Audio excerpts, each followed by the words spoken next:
So here we have the Mercedes-Benz C200 Estate on a 65 plate. I'm going to start off by showing you around the outside of the car, and then we'll hop in and run through some of the controls on the inside.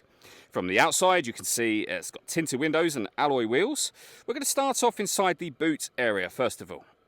As we approach the back of the car, you can see we have reversing sensors, loads of boot space as well, a set of mats as you can see, 3 individually folding rear seats should you wish to increase this boot space even further.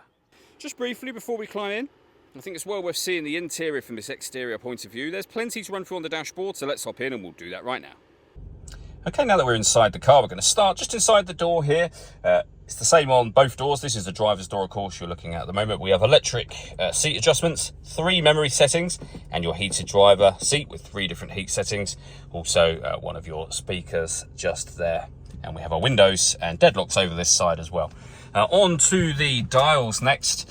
We have the speedometer on the left-hand side along with the fuel gauge, and on the right-hand side the rev counter and coolant temperature gauge. In the centre you can see the total miles of this car.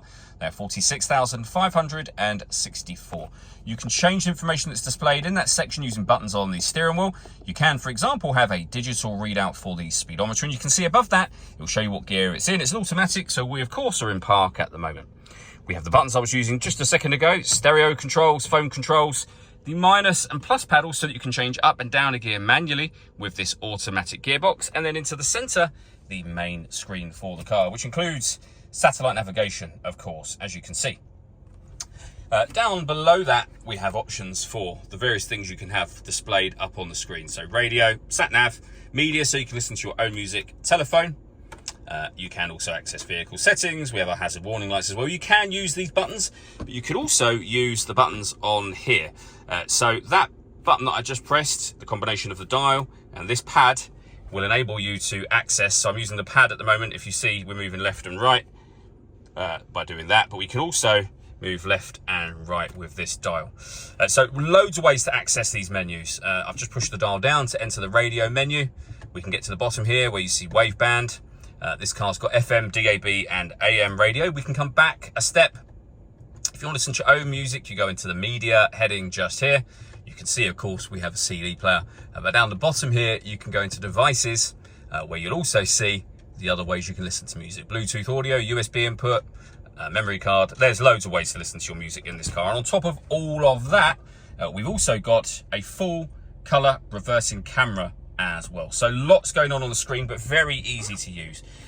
You've got your dual zone climate control, so you can adjust the passenger and driver temperature.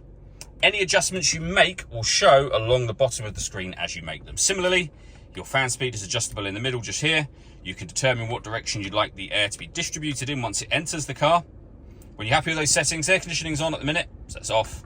Back on again, or hit auto. The car will now take full control of the direction of the air and fan speed, which you can hear it doing, to maintain the temperatures that you've asked for. You can manually override that whenever you wish to. We have our CD player, of course, just there. We have 2 cup holders, 12-volt charging socket and some storage. The controls I went through just a moment ago. We've also got the volume for your stereo here as well.